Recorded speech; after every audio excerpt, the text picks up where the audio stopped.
आप देख रहे हैं जनता का, मैं हूं MS निर्मल।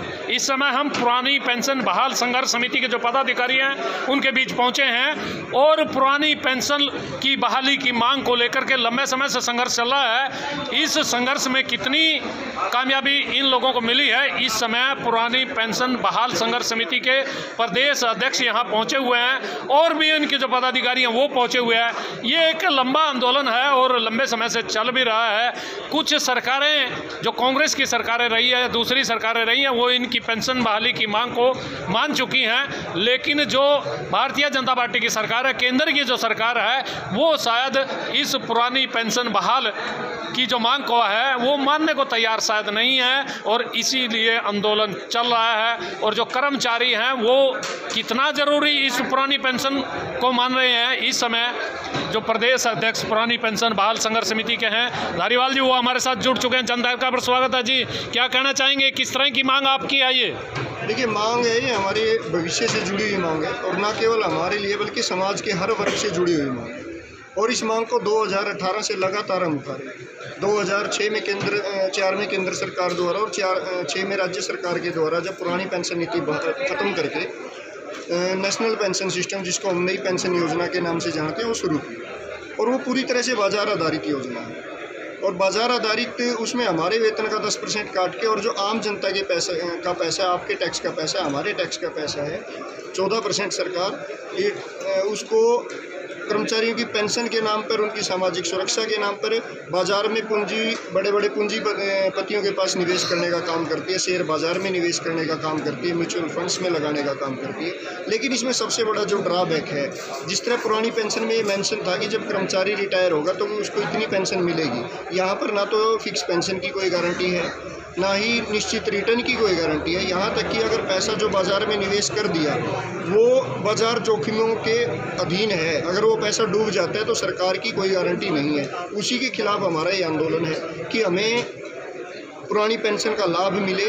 और हमेशा इतिहास में होता है, संविधान में चाहे संशोधन की बात हो या किसी नीति परिवर्तन की बात हो, हमेशा पहली से बेहतर नीति लाई जाती है ये। लेकिन यहाँ पर हुआ उल्टा कि कर्मचारियों का शोषण करके, समाज के पैसे का शोषण करके उसको बड़े पूंजीपति, अपने जो इनके पूंजीपति मित्र हैं, उनको लाभ पहुँचाने के लिए नीति लाई। ये जो नीति लाई है, ये नीति कोई कहते हैं कर्मचारियों ने मांग की थी इसकी। कर्मचारी जब मांग करता है, कर्मचारी तो पुरानी पेंशन की मांग कर रहे हैं। और अगर इतनी बेहतर नीति होती, मैं आपको बता दूं, तो ये सबसे पहले विधायकों और सांसदों के ऊपर लागू होती। आज विधायकों सांसदों को तो पुरानी पेंशन का लाभ मिल रहा है और वो भी एक बार नहीं, 3-3, 4-4 बार, जितनी बार वो बनते हैं उतनी बार का लाभ है। कर्मचारियों को तो अगर कोई बेहतर नीति होती है वो लड़के लेनी पड़ती है, बिना लड़े कर्मचारी को कुछ नहीं देती सरकारें। तो अगर बेहतर नीति होती तो इनके ऊपर लागू होती, विधायकों सांसदों के ऊपर। मुख्यमंत्री मनोहर लाल खट्टर जी जो इतना बड़ा बड़ा भाषण एक बार पत्रकार वार्ता में या कर्मचारियों को समझाने के लिए देते हैं, वो सबसे बेहतर काम ये करें कि खुद के ऊपर NPS लागू कर ले। पहले उदाहरण तो बने, जब वो उदाहरण बन जाएंगे तब हमें समझाने का काम करें। ये तो बात हुआ है कि अपनी थाली में तो हलवा और दूसरे की में सूखी रोटी ने भी बढ़िया बताने वाली बात है। इसके अलावा कुछ नहीं। ये जो आप अपनी थाली हलवा खा रहे हैं ये लोग, ये हलवा कब तक चलेगा? क्या आप इनका कुछ राजनीतिक रूप से विरोध करेंगे क्या? देखिए, राजनीति तो जब बच्चा 18 साल का हो जाता है और 18 साल का होते ही जब उसको वोट का अधिकार मिलता है तो उसकी जो राजनीतिक सोच है वहीं से परिपक्व होना शुरू हो जाती है। वो डिपेंड करता है कि वो अपने मुद्दे के लिए वोट देता है, वो अपने निजी संबंधों के लिए वोट देता है, वो अपनी जाति के लिए वोट देता है या धर्म के लिए वोट देता है। लेकिन आज हरियाणा प्रदेश का कर्मचारी जो 2018 से 6 सालों से लगातार आंदोलन कर रहे हैं, लाठी डंडे आंसू गैस के गोले सहन कर चुका है, सरकार की बर्बरता सह चुका है, उसके पास एक ही अधिकार बचता है और वो अधिकार है वोट का अधिकार। इसीलिए हम मुहिम चला रहे हैं कि वोट फॉर OPS। पहली बार हरियाणा प्रदेश का कर्मचारी, अधिकारी, उनका परिवार, उनके नातेदार, उनके रिश्तेदार अपने मुद्दे के लिए एकत्रित हुए हैं, अपने मुद्दे के लिए एकजुट हुए। और निश्चित तौर पर हम खुले मंच से, आपके चाहे चैनल के माध्यम की बात हो, चाहे हमारे खुले मंच की बात हो, खुले मंच से चेतावनी सरकार को देते हैं कि या तो पुरानी पेंशन बहाल करो, नहीं तो सिंहासन खाली करो कि जनता सिंहासन खाली करो, बात बहुत बड़ी है। लेकिन एक चीज़ और जानना चाहेंगे, ये जो आपने मुहिम चलाई है vote for OPS, vote for यानी वोट फॉर ओपीएस, और इन लोगों के परिवार कितने हैं पूरे प्रदेश में? जरा ये कान खोल करके लोगों को बता दो, इन सत्तासीन नेताओं को, कितने परिवार हैं आप लोगों के साथ जुड़े हुए और कितने लोगों का असर हो ये वोट फॉर ओपीएस का होगा?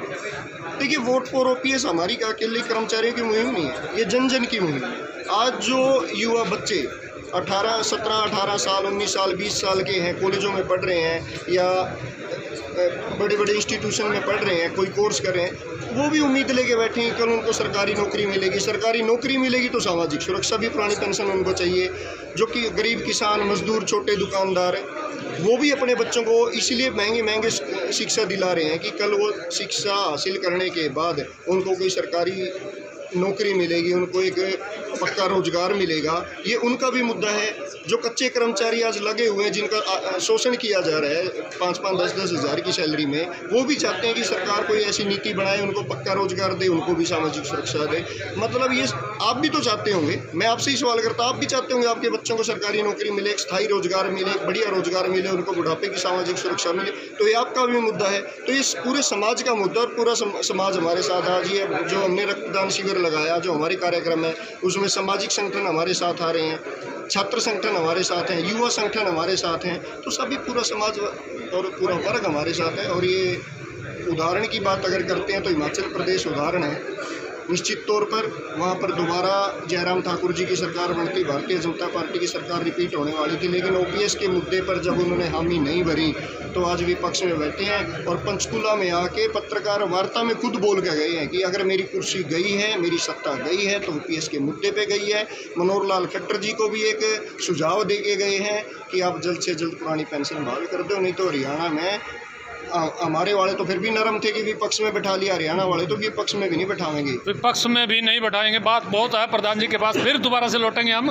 और भी जो महिला कर्मचारी हैं वो यहाँ मौजूद हैं, इनसे जानेंगे कि ये पुरानी पेंशन बहाल की जो आपकी मांग है वो कितनी ज़रूरी है और क्यों ज़रूरी है? सर, वो हमारे बुढ़ापे के सहारे के लिए ज़रूरी है। और देखिए, जब जून की तपती गर्मी में पेंशन बहाली संघर्ष समिति ने जो साइकिल यात्रा निकाली, उस यात्रा को आशीर्वाद देने के लिए हरियाणा का बच्चा बच्चा, हरियाणा का चप्पा चप्पा, हरियाणा की खापे, हरियाणा के किसान, हरियाणा की 36 बिरादरी, हरियाणा एक, हरियाणवी एक होकर के उन्होंने हमारे शीर्ष नेतृत्व श्री विजेंद्र धारीवाल जी को पगड़ियाँ पहनाई, आशीर्वाद दिया। बहनों माताओं ने नुक्कड़ पर आकर राखियाँ बांधी, तो वो नज़ारा देखने लायक था। और कथनी करनी जो है वो अलग नहीं होती। सोशल मीडिया पर वो विजुअल्स आज भी पड़े हुए हैं। और उसके बाद अभी 1 अक्टूबर को राष्ट्रीय स्तर की जो रैली थी, उसमें भी हमारे जो पेंशन बहाली संघर्ष समिति, हमारा जो शीर्ष नेतृत्व है हमारे विजेंद्र धारीवाल जी, वो मुख्य संगठन सचिव की भूमिका में है। वहाँ पर भी हरियाणा किस प्रकार से चढ़ाई करी, वो नज़ारा देखने लायक था। दिल्ली की सड़कों पर हरियाणा एक, हरियाणवी एक के नारे गूंज रहे थे। तो आप बात पूछ रहे थे परिवार कितना बड़ा कर्मचारी का, ये हरियाणा एक तो हरियाणवी एक तो नारा मुख्यमंत्री दे रहे हैं। सर, मुख्यमंत्री जी भी तो हमारे हैं, क्या बात हो गई? कार्यपालिका, विधानपालिका, न्यायपालिका, तीनों संविधान के 3 अंग हैं। तो हम तो मुख्यमंत्री जी से ही मांग करें। हम तो उस दिन मोदी जी से भी मांग करके आए थे कि हमारी पेंशन। तो आपको लग रहा है हरियाणा एक, हरियाणवी एक की बात वो उस पर चल रहे हैं सही तौर, या खाली बातें ही? सर देखो, हमारी पेंशन बहाल कर दो तो फिर हमने भी सबके हमारे हरा दिखेगा, और नहीं करते तो फिर ऐसा कुछ नहीं है। मतलब आप कोई सरकार की बातें नजर आ रही है क्या? सर, कागज भी है, कागजों में भी बहुत कुछ है, पर जमीनी स्तर पर। धन्यवाद। अच्छा, ज़मीनी स्तर पर नहीं दिख रहा है, क्योंकि जब आदमी अपनी मांग को लेकर के आंदोलन करता है और मांग पूरी नहीं होती तो फिर नज़ारे इसी तरह के होते हैं। बिल्कुल सर, ऐसे ही नज़ारे होते हैं। क्या लग रहा है आपको, कहीं कोई समाधान हो पाएगा आपके? बिल्कुल होगा सर, जब इतने कर्मचारी हर विभाग से साथ में जुड़ चुके हैं और एक ही मुहिम पर खड़े हुए हैं, अड़े हुए हैं, तो डेफिनेटली ये कंप्लीट होगा और हम अपने उद्देश्य में ज़रूर सफल हो पाएंगे। उद्देश्य में सफल होंगे। लेकिन एक बात मैं और जानना चाहूँगा, एक महिला, एक गृहिणी महिला गृहिणी भी है, कर्मचारी भी है, और उस पर जो परिवार की कितनी जिम्मेदारी आती है यदि पेंशन ना मिले। और आखिर जो कहते हैं बुढ़ापे का सहारा होता है, और जब आप नौकरी छोड़ देते हैं तो फिर सहारे की भी ज़रूरत पड़ती है। तो इस ऐसी अवस्था में क्यों ज़रूरी है? देखिए सर, मैं टीचर हूँ सर, मैंने ज़िंदगी में आज तक पोछा नहीं मारा, रोटी नहीं पकाई, और मेरा ये पहला आंदोलन जिसमें मैं सड़कों पे आई हूँ। तो मेरा परिवार भी मुझे कहता है, मेरे छोटे छोटे बच्चे भी, कि तुझे तो पेंशन ही पेंशन दिखती है। ये दिखाने के लिए कि नहीं, मैं घर में भी काम करती हूँ, मैंने काम वाली हटा के मैं 4 बजे घर में पोछा मारती हूँ, ताकि घर वाले मेरे इस आंदोलन को सपोर्ट कर सके। तो सर, नारी शक्ति जहाँ खड़ी हो जाती है, उड़ते फिर लांडा ला दिया अगर उस आंदोलन का। अब नारी शक्ति 1% जरूरत पर आगे खड़ी होगी, 99% हमारे भाई मामले ने खींच रहे हैं, रास्ता इतना करड़ा खींच रहा, क्या सरकार ने कूदन नहीं देंगे न्यून सत्ता का। मांग पूरी नहीं हुई तो सरकार का भी लांडा लगेगा क्या? वो तो बता दिया हमारे प्रधान जी ने कि सिंहासन खाली करो के जो है पेंशन देने वाली सरकार आ रही है, बाकी फॉर्मूला प्रधान जी ने तैयार कर रखा है। देखिए, फॉर्मूले बहुत सारे हैं, लेकिन इस समय जो पुरानी पेंशन बहाल संघर्ष समिति के पदाधिकारी हैं वो क्या सोच रहे हैं, उनसे भी जानेंगे। क्या कहना चाहेंगे जी? मांग तो बहुत ज़बरदस्त है आपकी, बहुत वाजिब भी लग रही है, लेकिन सरकार मान क्यों नहीं रही है? आपको क्या लग रहा है? पत्रकार महोदय, आपने प्रारंभ में ही एक सवाल किया था कि भाई ऐसा सुनने में आया है कर्मचारियों ने ये मांग की थी एनपीएस की। ऐसा नहीं है, ये बिल्कुल तथ्य गलत बता रही है सरकार। सरकार भटका रही है जनता को कर्मचारियों के विरोध में। कहने का मतलब ये है, एक पेड़ लगाया, उसके फल खाने हैं, उसकी छांव लेनी है। जिसने उसके फल खाने हैं और छांव लेनी है, उसको ही वो छांव भा नहीं रही और वो फल कड़वे लग रहे हैं, तो फिर सरकार हमारे को खिलाना क्यों चाहती है? अब हमारे कर्मचारी 2018 से पहले इसके बारे में कोई संघर्ष नहीं किया जा रहा था, संघर्ष किया नहीं जा रहा था, या मीडिया में नहीं आ रहा था, या सरकार के पास आवाज़ नहीं जा रही थी, संघर्ष किया भी जा रहा था। तो लेकिन 2018 के बाद 2006 में जो कर्मचारी अपनी सेवाओं में, सरकारी सेवाओं में आए, उनकी पेंशनें बढ़ने लगी एनपीएस में, और एनपीएस में पेंशन बनी 1350 रुपये, जो कि बुढ़ापा पेंशन से आधी होती है। अब वो कर्मचारी जो रिटायर हो गया 60 साल के बाद, उसके बाद ऑप्शन भी नहीं है कि वे अपने आय बढ़ाने के लिए बुढ़ापा पेंशन ले ले, उसको लेनी ही कर्मचारी पेंशन पड़ेगी। तो इन जो परिणाम आए हैं, इनके कारण जो हमें पता चला है, जो हमारे 2000-4000 कर्मचारी साथी रिटायर हुए हैं, किसी की भी पेंशन 3250 से ऊपर नहीं बढ़ी है। और 60 साल के बाद एक काम करने की उम्र नहीं रहती, हमारी रेड़े लगाने की उम्र नहीं रहेगी 60 साल के बाद, ना हम वो व्यापार कर पाएंगे जो हम नई उम्र में सीख सकते हैं। तो हमारी पुरानी पेंशन हमारे बुढ़ापे का सहारा, हमारा भविष्य, हमारी इज्जत, मान, प्रतिष्ठा सब पेंशन से होती है। हम जब ये चाहते हैं कि सरकार हमें पुरानी पेंशन दे, तो सरकार को भी उस पर बात पे आ जाना चाहिए, मांग को सफल करना चाहिए और दे देनी चाहिए।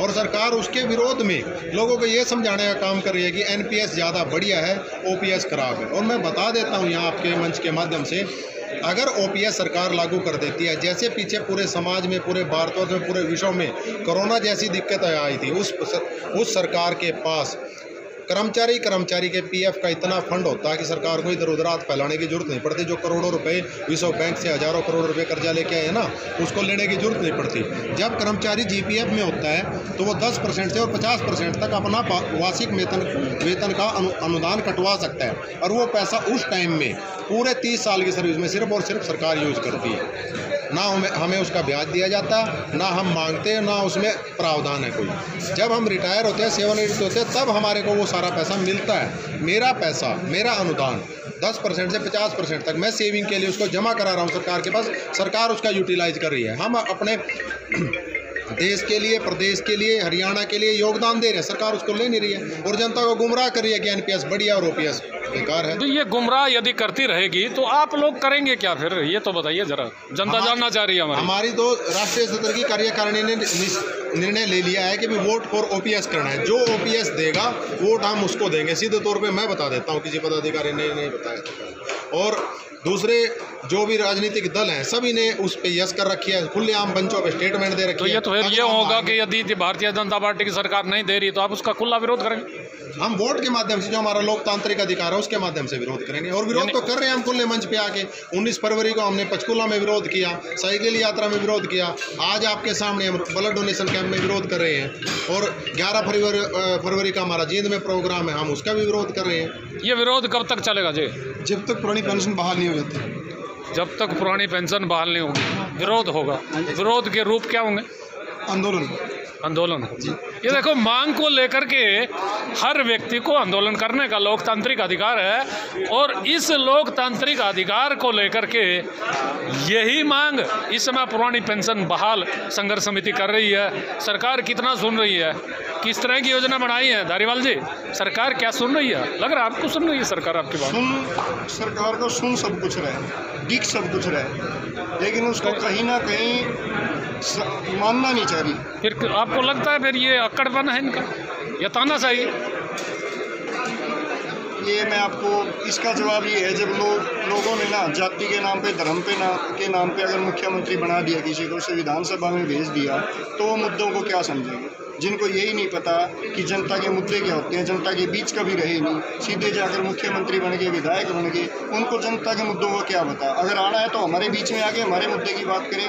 19 फरवरी के बाद एक कमेटी का गठन भी किया था, उससे मीटिंग भी हुई थी, उस मीटिंग में मुख्यमंत्री के पास कोई जवाब नहीं था। जो मुख्यमंत्री ये कहते हैं कि पुरानी पेंशन बहाल करते ही देश प्रदेश दिवालिया हो जाएगा, कोई उनको समझाने वाला हो। जब देश और प्रदेश आज़ाद हुआ उस समय हमारे आर्थिक हालात क्या थे, प्रदेश के, देश के आर्थिक हालात क्या थे, उस समय इन्हीं सरकारी कर्मचारियों ने इस देश और प्रदेश को तरक्की का रास्ता दिखाने का काम किया, जन जन तक सारी योजनाएं पहुंचाने का काम किया, बिजली पहुंचाने का काम किया, स्वास्थ्य सेवाएं देने का काम किया, शिक्षा घर घर तक पहुंचाने का काम किया।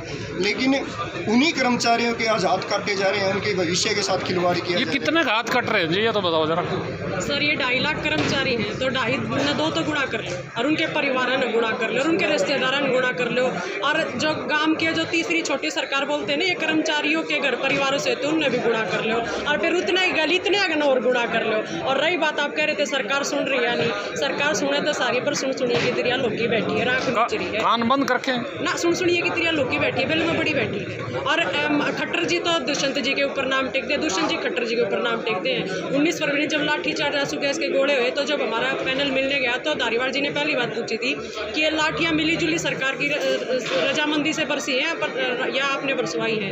तो डबल इंजन की सरकार का नाम लिया था। तो वक्त आने दो, धारीवाल जी कह के आए थे कि एक लाठी कई गुना वोट की पड़ेगी जी। देखिए, इरादे तो बहुत नेक हैं, क्योंकि जब अपने हकों की लड़ाई कोई लड़ता है और हक यदि ना मिले तो फिर आंदोलन करना पड़ता है। तो वही उसी दौर पे आप गुजर रहे हैं। बिल्कुल उसी दौर पे हम गुजर रहे हैं। हमने सरकार के विरोध की आप बात कर रहे हैं, सरकार का विरोध नहीं है, हमें अपने आप मांग का हक की जो मांग है उसकी मांग हमारी, उसके बारे आंदोलन हम कर रहे हैं। और दूसरा, ये सरकार हमें OPS दे दे, हमें तो इसमें भी कोई बुराई नहीं लगती। रही पत्रकार महोदय, दूसरी बात, सरकार बार बार गुमराह करी है जनता को, कर्मचारियों को। अगर देश का दिवाला निकल जाएगा, राष्ट्र का, राज्य का दिवाला निकल जाएगा अगर सरकार पुरानी पेंशन 1870 से पुरानी पेंशन चली आ रही थी, किसी ने एक बार भी, एक कर्मचारी ने उसका विरोध नहीं किया। 2006 में नई पेंशन आई और 2018 में विरोध। किसका बड़ा लंबा समय चला, अच्छा चला, और किसका बुरा समय चला, ये तो आप खुद निर्धारित कर सकते हैं। प्रधान जी एक चीज़ और बहुत बड़ी है, जब इन लोगों को अपनी पेंशन बढ़ानी हो, जो सत्ता में बैठे हुए लोग हैं, सत्ता की कुर्सी पे आसीन लोग हैं, इन्हें अपनी तनख्वाह बढ़ानी होती है, अपने वेतन भत्ते बढ़ाने होते हैं, तो देर नहीं लगती। जब एक कर्मचारी जो अपना खून पसीना लगा करके सरकार की नीतियों को जन जन तक पहुँचाता है, सरकार की नीतियों को इम्प्लीमेंट करता है, उन कर्मचारियों के लिए दिक्कत क्या है? आखिर क्या आप मान रहे हैं, क्या सोच है सरकार की? देखिए, इसका सबसे बड़ा कारण क्या है, अब राजनीति सेवा नहीं व्यवसाय बन चुकी है, और व्यवसाय में अपना नफा नुकसान देखा जाता है। इसीलिए हर विधायक और सांसद अपना नफा नुकसान देख रहे हैं, अपने लिए पेंशन का प्रावधान कर रहा है, अपने लिए महंगी सुख सुविधाओं का अपने लिए प्रावधान कर रहे हैं, अपने लिए मोटी सैलरी का प्रावधान कर रहे हैं, अपने लिए बहुत सारे भत्तों का प्रावधान उन्होंने कर लिया है। एक हमारे प्रधानमंत्री लाल बहादुर शास्त्री जी हुआ करते हैं, जिन्होंने अपने निजी कार्य के लिए भी लोन लेकर गाड़ी ली थी, वो हमारे लिए आदर्श है, उदाहरण है। और एक आज के नेता हैं जो अपनी तो जेब भरने का काम कर रहे हैं, अपने एक बार विधायक बन जो 7 पीढ़ी का जुगाड़ कर लिया। एक कर्मचारी 35 साल 30 साल तक सरकारी नौकरी करे, एक पीढ़ी का जुगाड़ नहीं ढंग से हो पाता। और अब मैं ज़्यादा कड़वे शब्द क्या कहूँ, कर्मचारियों को चोर बताने वाले, अब चोर आप अंदाज़ा लगा लो कि कौन है जो 7 पीढ़ी का जुगाड़ करे या एक पीढ़ी का जुगाड़ ना करने वाला। और अगर कहीं ना कहीं की कोई भी अगर किसी भी गलतफहमी आगे कोई सरकारी कर्मचारी छोटी गलती कर भी बैठता है, वो इन राजनेताओं के दबाव में, हम अपना काम ईमानदारी से करना चाहते हैं, सुबह शाम फ़ोन खटकना शुरू हो जाते हैं, ये गलत काम कर दो, ये सही काम कर दो, ये मेरा वर्कर है, ये मेरा वोटर है, ये मेरा फलाना है। तो असली जड़ जो बैठी है वो सत्ता में बैठी है।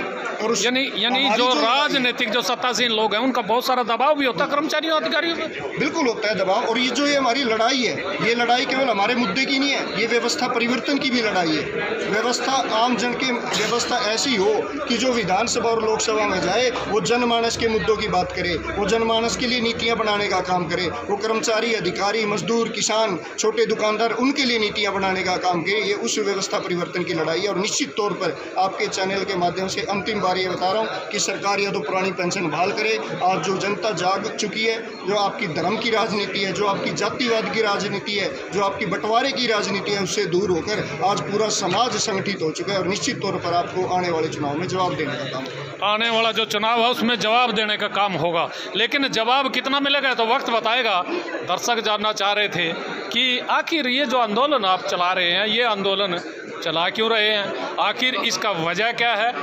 कोई भी व्यक्ति अपना भविष्य सुरक्षित करता है और इस समय कर्मचारी भी अपना भविष्य, जो अंतिम भविष्य जिसको कहते हैं उम्र का आखिरी पड़ाव, उसकी सुरक्षा चाहता है। और उसी की सुरक्षा को लेकर के ये मांग चल रही है। सरकार को इन कर्मचारियों की मांग को पूरा करना चाहिए या फिर इनके आक्रोश का सामना करना पड़ेगा सरकार को।